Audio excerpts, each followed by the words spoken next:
Então, estamos lá no capítulo 6, o Cristo Consolador. Assim, o Espiritismo realiza o que Jesus disse do Consolador prometido, conhecimento das coisas, que faz o homem saber de onde vem, para onde vai e por que está na terra.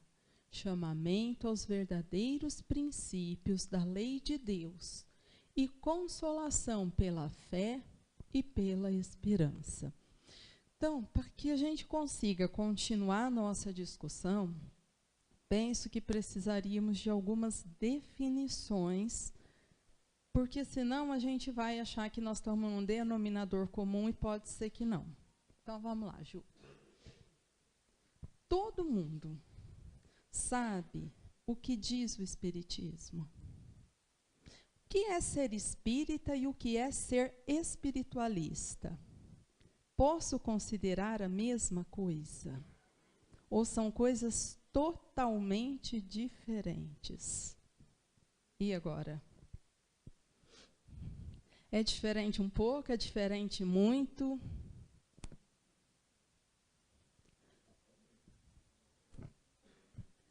Oi, gente, tudo bem com vocês? Então, parece uma pergunta, mas se a gente não tem uma definição do que é, a gente fica uma pessoa confusa. Então, quando eu estou perguntando aqui, o que diz o Espiritismo, a gente precisa ver o quanto isso já está internalizado, porque, às vezes, eu acho que é uma coisa, mas eu também não tenho certeza. Então, sabe, fica aquela coisa mais ou menos? A gente fica assim. Então, vai.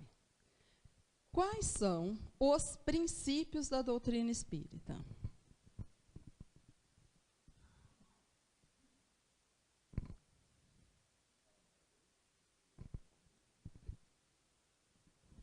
Quem tem familiaridade com isso que eu estou falando?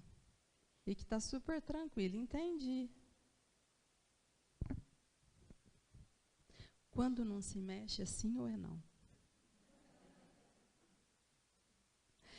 Acho que nós vamos fazer uma aula de Libras para vocês conversar comigo, aí facilitar. Bom, qual é a lei de Deus?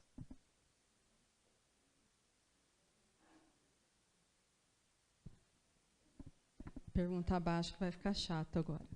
Qual parte dela que você cumpre?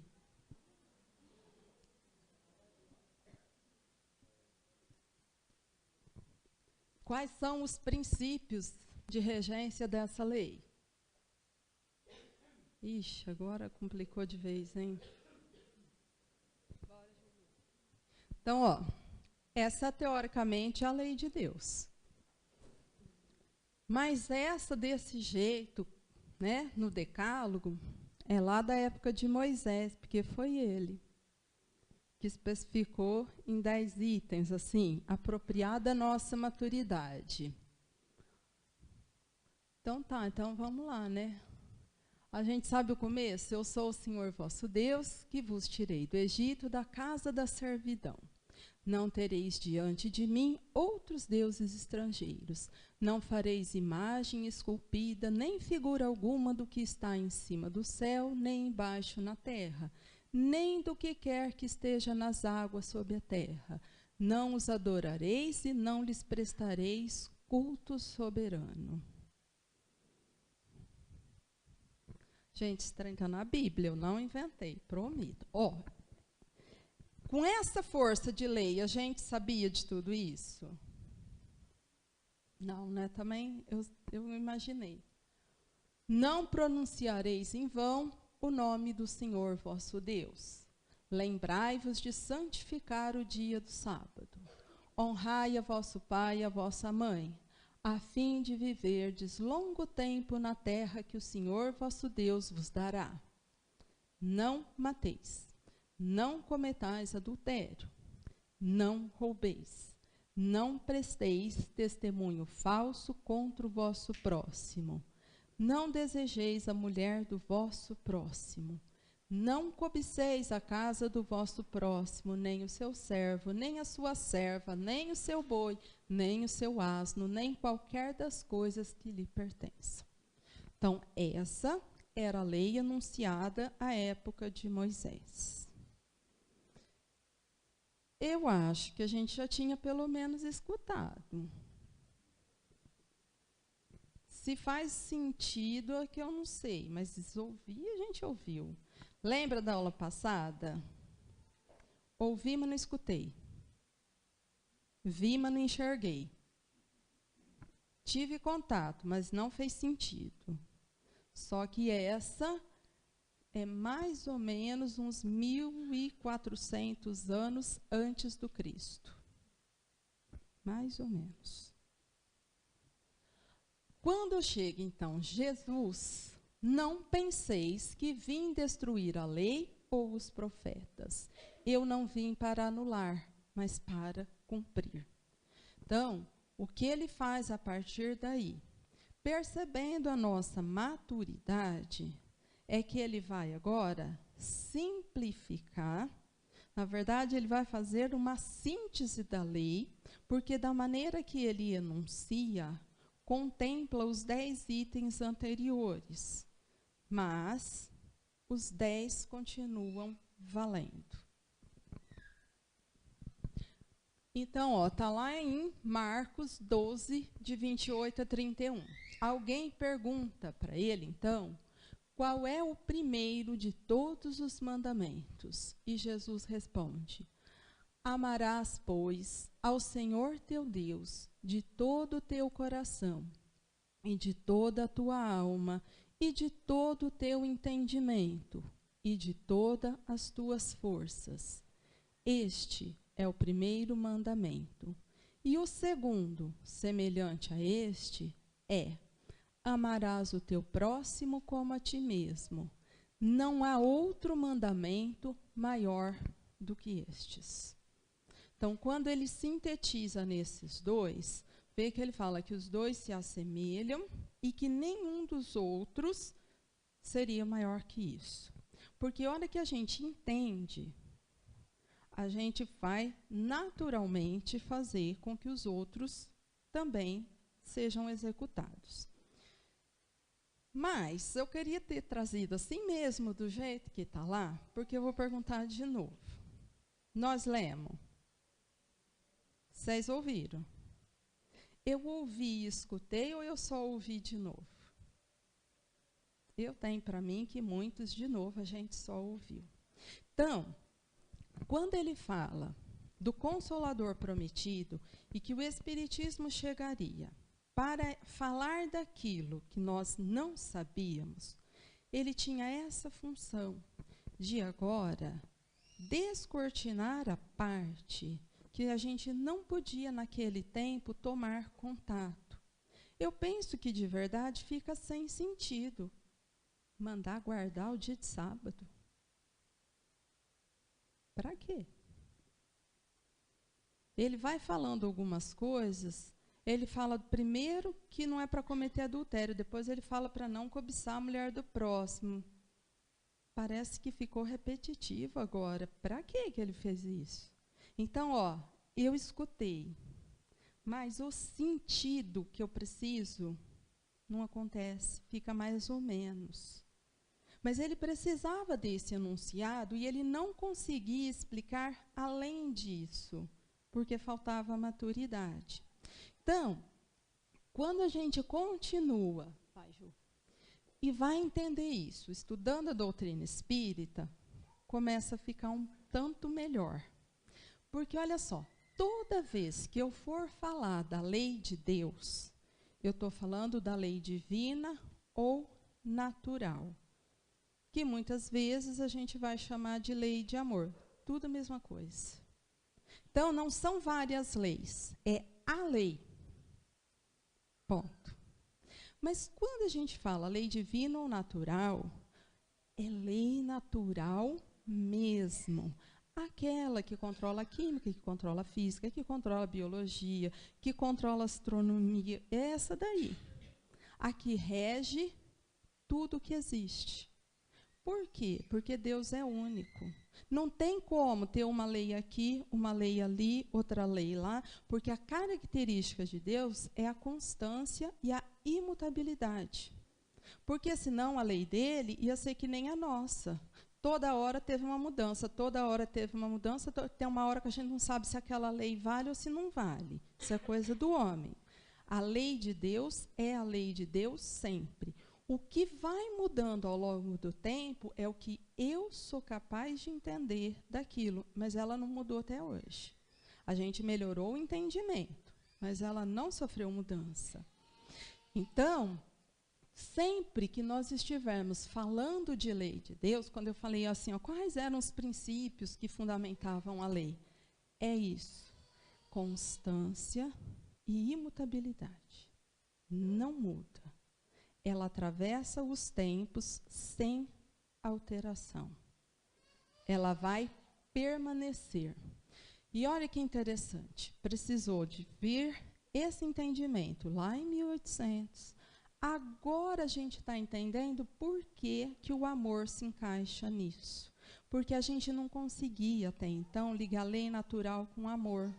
Porque amor era sentimento. Religião, uma coisa totalmente separada da ciência. Não mais. Quando eu falo de amor, eu falo de energia, mas a física fala de energia. Eu sou... Oh, nossa, gente, nós estamos falando todo mundo da mesma coisa. Verdade. Cálculos físicos calculam os meus sentimentos, daquele corpo de energia que eu construo com o meu pensamento, que é composto por energia eletromagnética, aquela que a física estudou. Então, logo, sentimento é uma energia que daqui a pouquinho eles vão arrumar a fórmula que calcula. Então, é dessa grandiosidade, mas como ensinar isso em 1800? Então, ele falou e anunciou, e a gente foi, e agora vai chegando ciência e fazendo a tal da aliança com a religião. Então, é nessa profundidade e nessa intensidade que só agora a gente começa a compreender.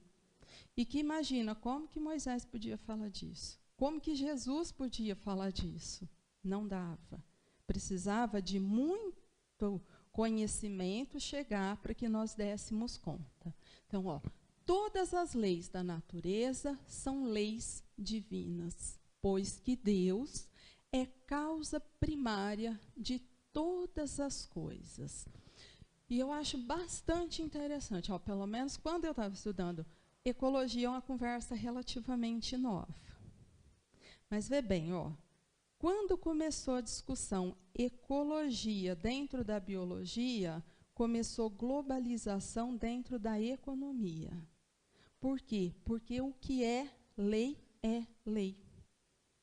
E aí chega a física quântica e fala o quê? Ó, o que acontece aqui vai propagar e vai interferir lá. Não tem nada que fique isolado de nada. Então, a conversa começa ao mesmo tempo nas mais diferentes áreas do saber, porque é lei. Se é lei, acontece. Por quê? Porque Deus é a causa primária de todas as coisas. Aquilo que é da lei é da lei. E tudo que é aqui é submetido à lei. Então, agora a gente começa a perceber. A lei divina é eterna e imutável como o próprio Deus, e é a única verdadeira para a felicidade do homem. E no Livro dos Espíritos, ele faz, então, agora, uma divisão da lei. Mas para que a divisão? Só para facilitar a nossa compreensão. Então, lá a gente vai ver, ó, lei de adoração, trabalho, reprodução, conservação, destruição, sociedade, progresso, igualdade, liberdade, justiça, amor e caridade. Tudo isso junto é a lei de Deus, ou a lei natural, ou a lei de amor, está tudo junto. Ele só divide para facilitar a nossa compreensão. Conforme a gente vai compreendendo, a gente vai vendo o quanto tudo cabe dentro do amor. Então, quando eu começo a estudar na divisão, isso vai fazendo muito mais sentido. E aí eu consigo perceber a importância da lei. Se eu me reportar ao tempo de Moisés e entender a imaturidade, a dificuldade daquele povo, a gente entende por que ele precisava enunciar coisa por coisa. Porque senão ficava impossível compreender. No tempo de Jesus, quando ele sintetiza, melhora, mas ainda a gente não consegue dar conta. Então, agora vem de uma forma que eu posso entender, para ouvir e encontrar o sentido. E aí eu começo a buscar uma harmonização com esta lei, porque aí fica claro. Então, essa é a nossa necessidade de aproximação com esse Consolador, quando ele diz assim, ó, que ensinará todas as coisas. Mas eu preciso aprender as coisas como elas são, porque senão eu posso ficar bastante confusa.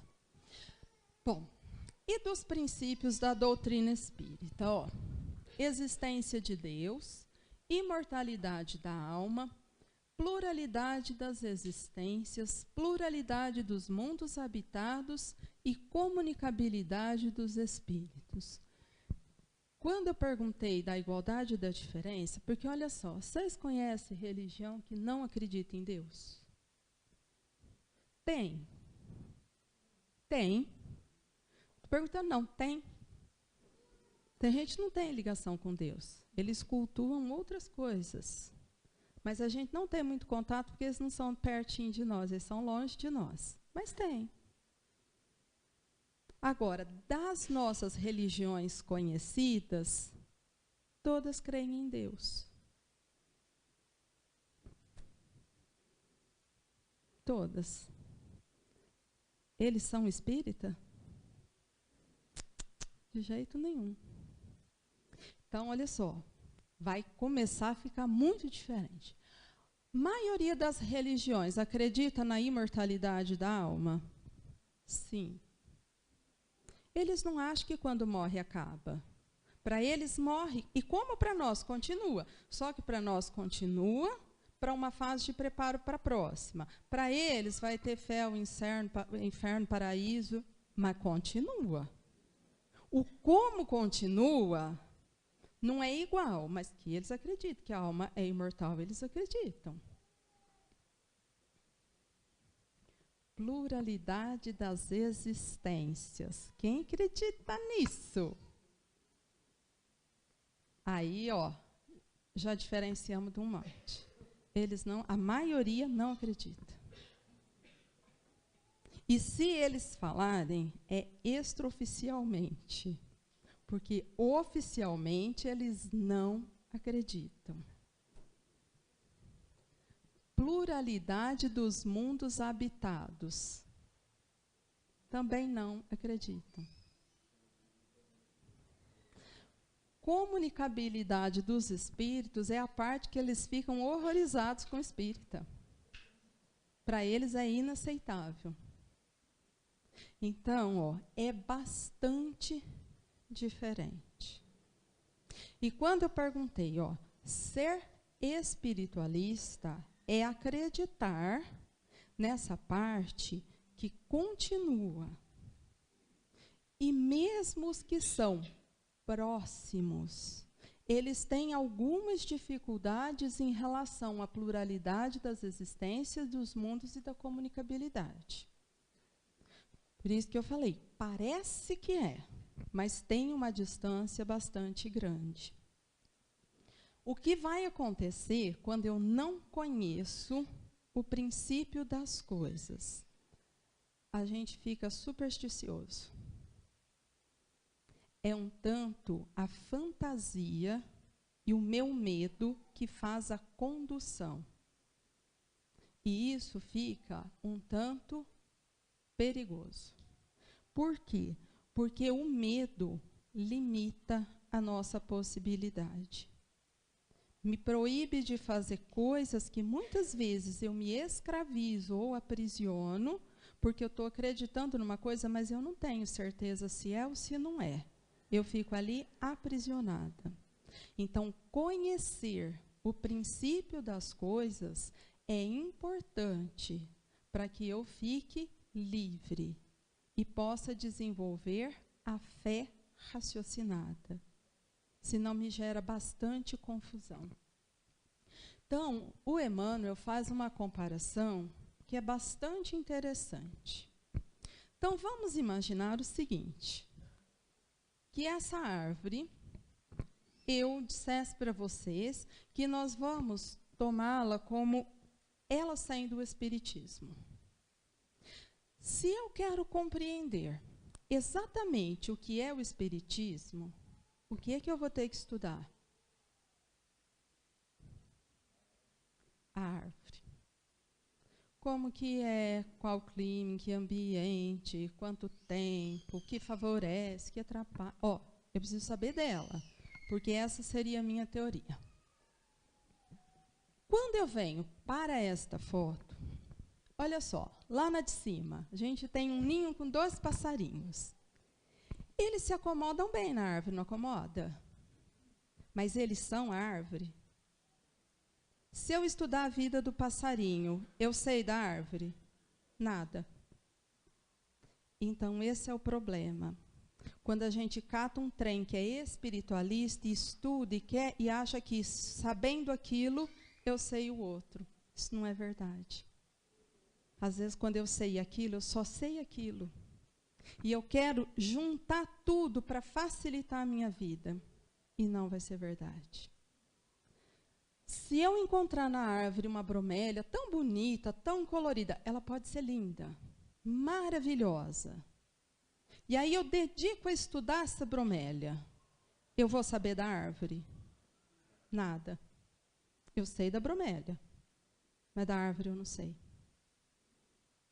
E aí, de novo, ó, eu posso juntar coisas que me confundem.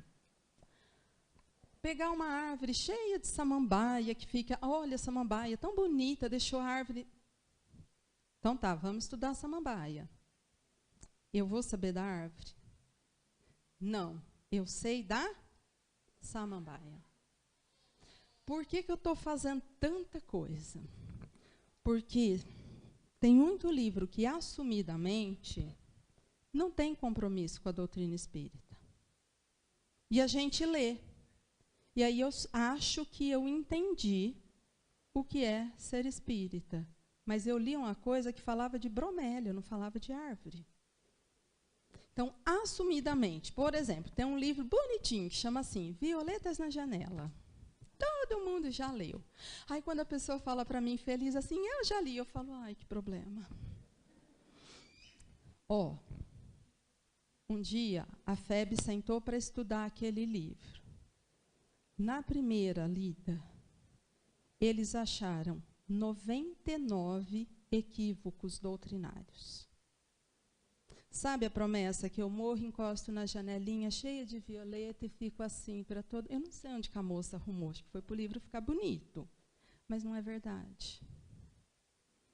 Porque eu morro com a construção de sentimento que eu fiz.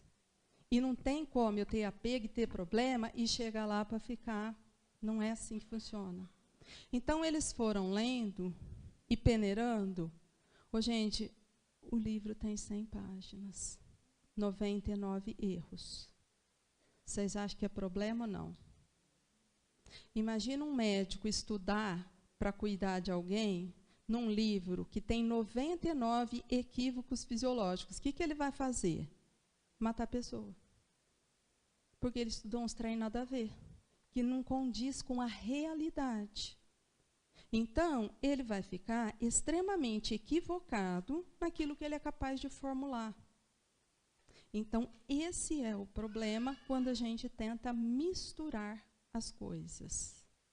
Então, quando o Emmanuel traz esse texto, ele fala assim, ó, são outras filosofias que merecem o nosso respeito, que são extremamente interessantes e até têm mesmo a sua beleza. Mas, às vezes, como elas não têm uma teoria delas, elas se aconchegam nesta árvore que tem, porque facilita. Só que elas vêm aconchegar trazendo as suas crenças e aconchegam. Ele fala, e cabe a cada um de nós entender para conseguir fazer a distinção. Então, é bastante comum a gente ficar em contato, por exemplo, com um espírita que acredita em ritual. Espírita ritual, não. No espiritismo não tem. Logo, eu estou falando com alguém que confundiu. Ou eu sou espírita, ou eu acredito em ritual. As duas coisas juntas não existem. Não tem. Mas, se eu faço a leitura, ó, parece que tem. Então, esse é um cuidado fundamental para que eu não fique confusa com as coisas. Agora, vocês falaram assim para mim, eu sei que não tem, mas eu gosto. Tudo bem. Aí, ó, é uma coisa particular minha, mas eu tenho condições de separar as coisas, de entender a importância de cada coisa e ver aquilo que é dentro de mim e aquilo que é fora de mim. Porque senão, muitas vezes, eu vou tentar usar o ritual, o dogma, como se aquilo fosse capaz de resolver alguma coisa aqui dentro. E isso não é verdade. Então, esse é o grande cuidado da leitura, porque senão a nossa fé não fica aquela fé estruturada na razão. Porque eu estou usando coisas que, quando eu for raciocinar, são desprovidas de lógica. E se na hora que eu for analisar fica desprovido de lógica, eu não consigo ter confiança. E aí, naturalmente, aquilo vai me trazer bastante insegurança. Então, isso é o importante. É o desenvolver agora a razão frente a cada situação proposta. Então, para isso, a recomendação é que tenhamos fidelidade a Kardec. Aí vocês vão falar assim para mim, é muito difícil. Eu também acho. Porque ele faz um convite que é desafiador, que é de ensinar a raciocinar tudo aquilo que a gente aprende, para que a lógica faça que a gente ouça. Por que eu ouvi? Porque agora eu entendi e fez sentido. Enquanto não for assim, eu não me estruturo. Então, Kardec fez a seguinte afirmação, ó, fé inabalável é somente aquela que pode encarar a razão face a face em todas as épocas da humanidade. Então, se eu estruturar a minha fé e acreditar no perdão, porque tem lógica, agora eu entendi, pode ser agora, pode ser daqui a 1000 anos, isso tem lógica, faz sentido. Pode a ciência me trazer tantos outros conhecimentos e isso continua valendo. Se não for assim, não vai ser verdade. E aí, eu perco a segurança naquilo e desanimo. Eu lembro, há um bom tempo atrás, chegou uma criança na evangelização. E a mãe veio, porque a menina tinha entrado agora na 5ª, 6ª série, e ela falava assim para a mãe, ô mãe, como assim começou com Adão e Eva? Tem alemão, negro, japonês, gente ruiva. Não deu certo. E aí a mãe não sabia explicar. Aí, tentava levar em outras religiões, a menina perguntava, ela começou a atrapalhar. O que aconteceu? Ela invalidou toda a teoria que tinham dado para ela, porque ela falava assim, ó, é tudo mentira, eles estão me explicando de um jeito que não é verdade. Quando ela chegou e a gente foi explicando, foi trabalhando, ela foi se acomodando, porque ela já tinha essa exigência.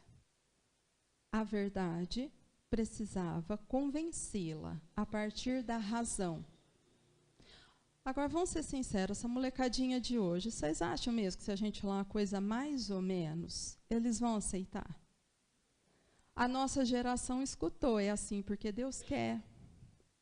Olha, assim Deus não gosta. Fala para criança de 4 anos isso hoje, que vocês vão ver a resposta. Eles não aceitam mais. Então, ó, se a razão não participa, eu posso ficar quieto, mas aqui dentro eu não vou aceitar.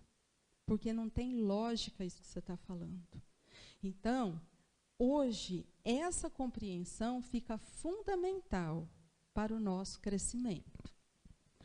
Aí, diz a Joana de Ângeles, ó, acreditar em Deus, na imortalidade do espírito, na excelência dos postulados da reencarnação e permitir-se abater, quando convidado à demonstração da capacidade de resistência, é lamentável queda na leviandade ou clara demonstração de que a fé não é real.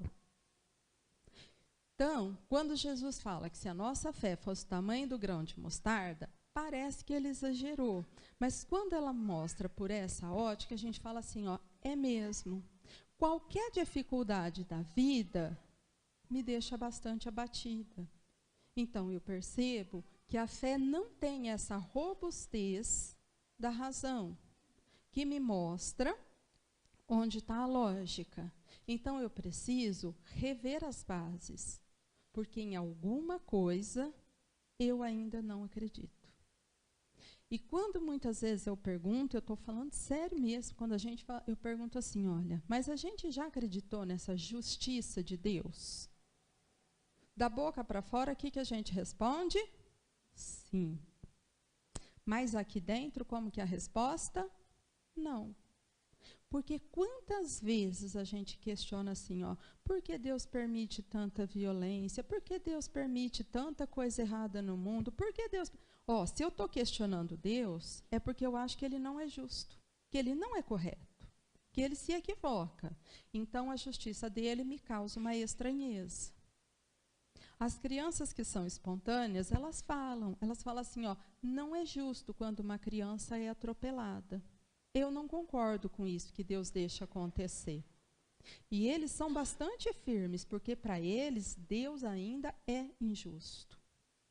E é a chance que a gente tem de discutir e voltar lá no critério imortalidade, reencarnação, de onde viemos, para onde vamos e para que mesmo aqui estamos, para que através da razão eles encontrem a resposta. Porque caso contrário, a gente vai falar assim, menino, não pode falar isso de Deus, isso é feio. Deus não gosta de menino rebelde. Igual na época medieval que fizeram com a gente, né? Só falta mandar ele lá ajoelhar no milho. Não acreditam. Ok, vamos trabalhar tudo de novo. Agora, o adulto também traz isso. Só que de um jeito velado, todo camuflado. E aí, não encontra essa fé que se estrutura. Então, olhar para os princípios e ver o quanto eu acredito é fundamental para estruturar uma fé racional. Aquela que me convence pela lógica. E essa frase de Bezerra de Menezes, que é super conhecida, que é conhecer Kardec para entender Jesus. Porque se não fosse estudando assim, da forma que nós temos oportunidade, oferecer a outra face não teria lógica. Como assim? A pessoa já bateu e eu vou deixar bater de novo? A pessoa que a capa, você ainda dá a túnica. Ela te chama para 1000 passos e você ainda anda 2000 com elas. Não, isso não tem sentido. Como assim? Então, se não for estudando de uma forma racional, eu não vou conseguir estruturar a minha fé. Porque, imagina, você está convivendo com alguém que você não sente como um amigo, era 1000 e você ainda vai andar 2000. Ah, não vou não. Caminho eu vou encurtar, no 500 eu estou parando mesmo, não quero não. Como assim? Bateu, eu vou oferecer outra face? Qual que é a lógica disso, gente? Não, parou, não vou. Ó, entenderam que começou a distância. Então, essa oportunidade de estudar de forma racional, lógica, organizada, é fundamental para estruturar a nossa fé. Distanciados disso, fica impossível aceitar muita coisa, mas muita coisa. E isso em nós é uma coisa muito antiga, né? O nome disso é atavismo. Espírita tem que ter um cuidado, porque olha só, a gente tem uns minutos de bobeira. Sabe aquele trem vai no velório dos outros e fala assim, ai, que bom, descansou. Oi? Do que descansou, criatura? Agora é que a luta começa com força. Então, assim, ó, eu falei distraída, é o nada com lugar nenhum, porque eu estou falando um trem que eu nem sei o que é. Então, olha só, se não fez sentido, tem uma desconexão total. Aí eu entendo, a morte me abala profundamente, porque ainda eu não organizei racionalmente. Então, eu olho para aquilo, eu fico destruída. Não está estruturado. Quando estruturar, eu entendi. Eu vou olhar e vou falar assim, uai, mas não estou falando de descanso. O corpo acabou aquele tempo programado para esta vida. Agora começa uma outra etapa de vida. Porque é vida após a vida. Quem parou foi só um corpo. Isso começa a ter agora um outro significado. E a lógica me organiza. Então, começo a mudar a relação com cada situação, mas isso precisa estar funcionando estruturado. Não quero dizer com isso que não tem dor, que eu não vou sentir, mas uma coisa é sentir, outra coisa é desestruturar-se, desorganizar-se, totalmente diferente. Então, ó, continuando lá no Evangelho onde a gente estava. Então, ó, o Espiritismo lhe dá uma fé inabalável no futuro. E a dúvida pungente não mais se abate sobre sua alma. Então, quando mesmo que o Espiritismo consegue me dar essa fé, essa certeza, que não se abala com as coisas. Quando isso é possível? O que vocês pensam disso? Nada. Está muito difícil a aula, gente. Olha, até a mosquinha voando hoje dá para ouvir. Quando eu consigo não me abalar com alguma coisa?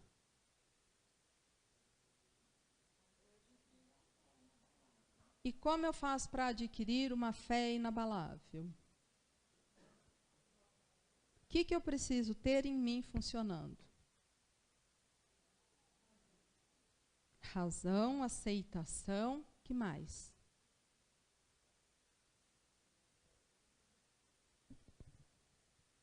Lembra que a gente trabalhou? Fé é certeza. Eu não posso ter nenhuma dúvida. Na dúvida, eu fragilizo. Se eu tenho certeza, eu encaro. Então, agora é particular. Ó. Eu vou ter que investigar quais são as minhas dúvidas. O que me abala? Qual parte, para mim, fica inaceitável? Porque eu acho que tem algumas partes que, para nós, na particularidade, ainda fica inaceitável. eu consigo aceitar na vida do outro, na minha não dá. Então, se eu não aproximo disso, eu tenho dificuldade. Então, é um questionamento que eu preciso para conseguir não mais permitir que a dúvida me deixe abatida. Porque senão a gente fica abatida.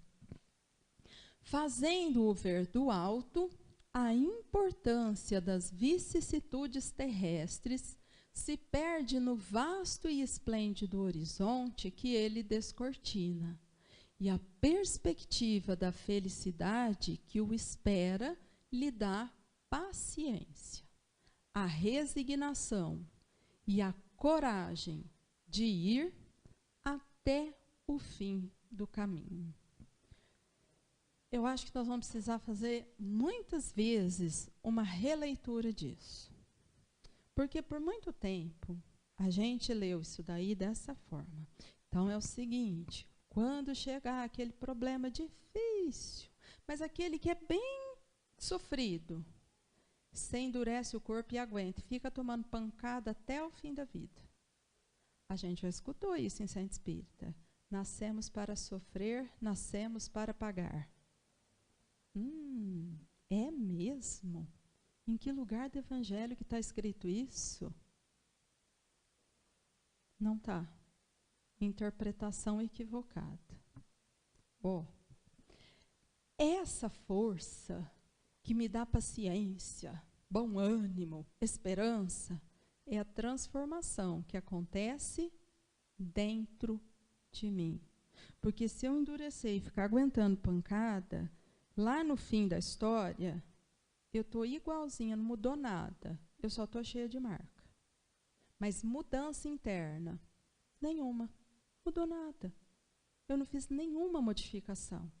Eu só aguentei. E o pior é que às vezes a pessoa está aguentando, ela está sofrendo e começa a fazer uma contagem regressiva. Hoje é um dia menos. Você fala, como assim? Eu não tenho alegria de viver. Eu não suporto mais isso. Eu sei que é chato que eu vou falar, mas às vezes a gente fica torcendo para a pessoa morrer. E a gente conhece muita gente que está nessa situação. O trem precisa acabar logo. Porque eu acabo ou quem vai acabar sou eu. Eu não aguento mais. Eu não suporto mais. Aqui dentro, mudou alguma coisa? Não mudou nada. Eu aguentei. Endureci e vou levar pancada. O tanto que eu suporto. Às vezes, eu fico praticamente nocauteada. Eu não mexo mais porque acabou mesmo. Eu não estou nem vivendo. Eu estou ali na sobrevida. Malemar respirando. Vida não está acontecendo. Por quê? Porque não tem expressão de gratidão, de adoração a Deus, de alegria, de querer relacionar com o próximo. Não tem nada acontecendo. Tem uma sobrevida.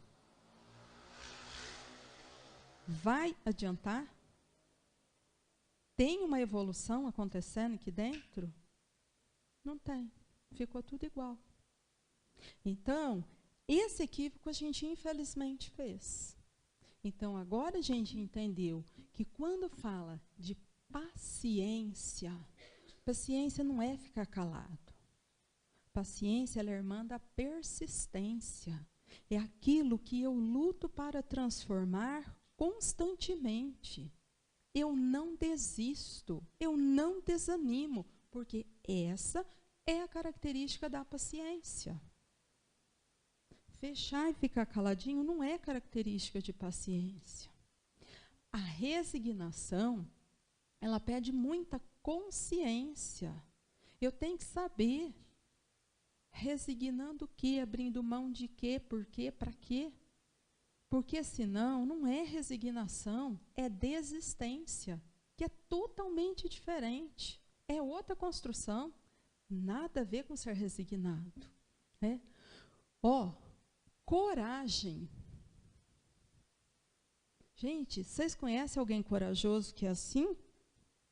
Isso é postura de coragem? Entenderam como a gente estava lendo errado? A coragem, ela encara, ela enfrenta, ela vai para lutar e fazer transformações.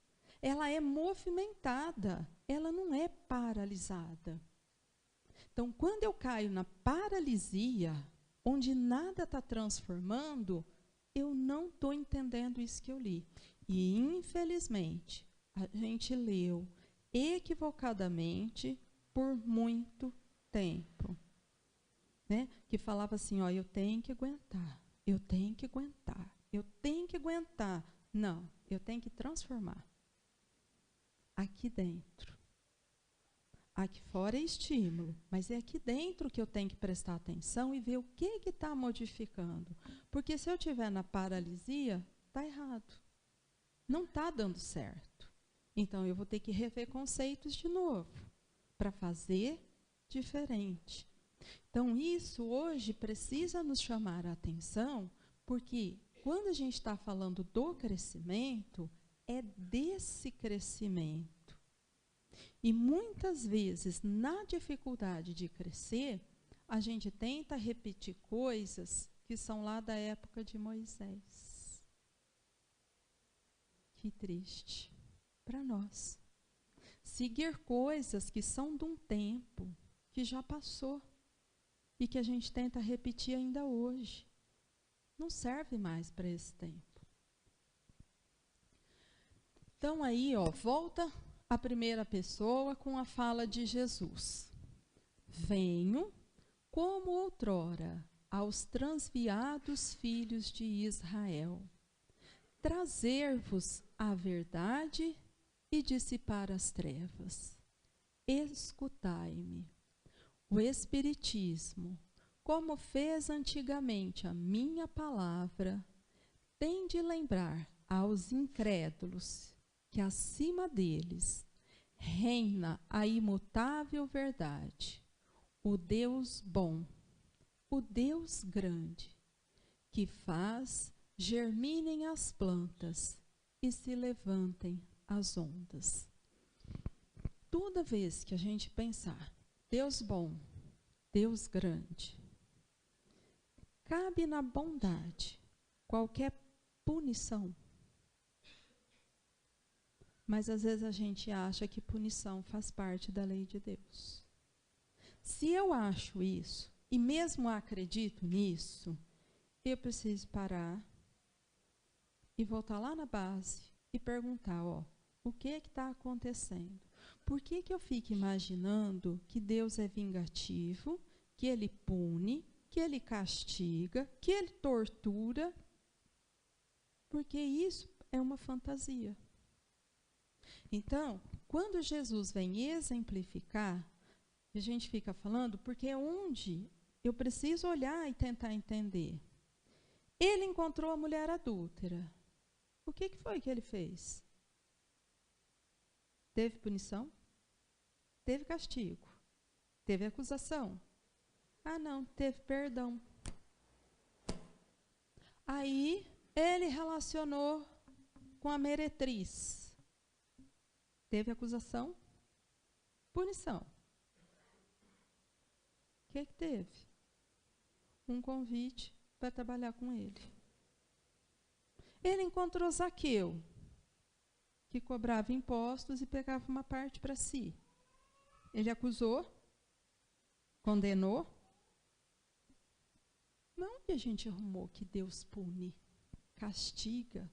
Ó, fantasia de novo. Então, se é nessa relação, eu preciso voltar atrás. Voltar lá na base e começar a refazer entendimento. Porque não é isso. E ver que ele foi usando o que estava bem claro à mostra à sociedade da época.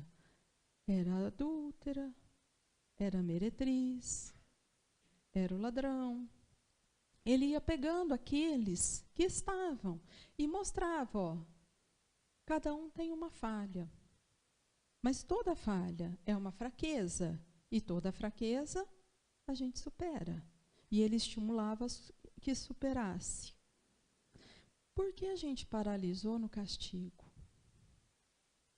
Então, esse é um cuidado que agora conseguimos compreender que não é verdade. Foi assim que eu interpretei a partir da minha dificuldade, mas que não é realidade. Então, eu preciso aproximar com essa razão que me fala, ó, Deus é bom, justo, misericordioso, eterno, imutável. Porque isso é a lei, isso é da regra. E agora eu vou tentar aproximar e ver em mim como eu faço para alinhar com esta verdade. Para isso, eu preciso desconstruir conceitos, desconstruir valores, para que eu possa construir um entendimento novo. Então, quando ele faz a primeira aparição após a morte, Jesus aparece para quem? Para Magdala, a dita meretriz. Os apóstolos, como a sociedade de hoje, eles eram muito machistas. E um deles fala assim, para quem ele apareceu? Para você? Ha! Você. Para ela. Porque ele sabia o que ele precisava exemplificar. Só que, infelizmente, ó, até hoje, dependendo do comportamento externo, a gente olha para a pessoa e faz assim, ó, você? Isso aí foi gente boa, ruim sou eu, né? Então, é lá, ó, lá daquela sociedade, antes de Jesus. Então, eu preciso ter cuidado, porque o preconceito me paralisa.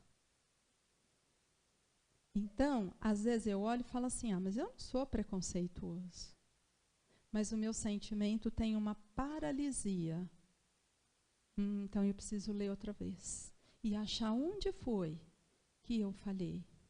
Porque alguma coisa aqui não consegue aceitar o outro com naturalidade e torná-lo igual, irmão, de uma forma simples. Então, se eu não faço essa leitura, eu fico com esta dificuldade. E aí, tudo ficando misturado, a gente, diante de qualquer estímulo mais forte, se sente abatido. Porque parece que eu entendi, mas aqui dentro isso ainda não é verdade.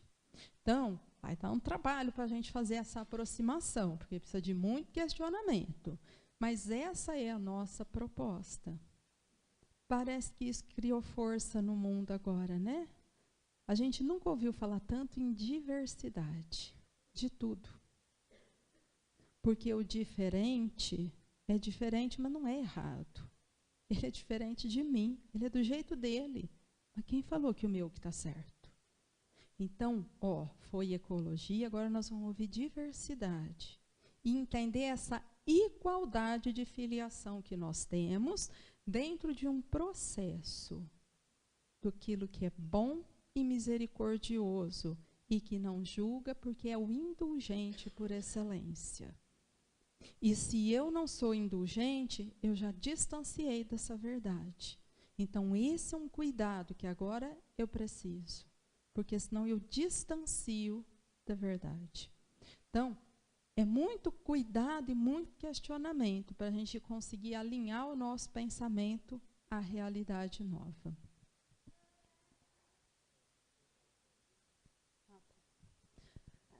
Tudo bem, gente? Vocês perguntaram muita coisa hoje, né? Foi difícil a aula. Ó, pediram para dar um recado que aqui aos sábados, às 9h30 da manhã até às 10h45, já acontece normalmente a evangelização infantil. E agora elas começaram um trabalho com bebês. Então, quem tem bebê ou conhece alguém que tem bebê e que gosta de estar aqui, elas vão ter uma sala especial para bebês.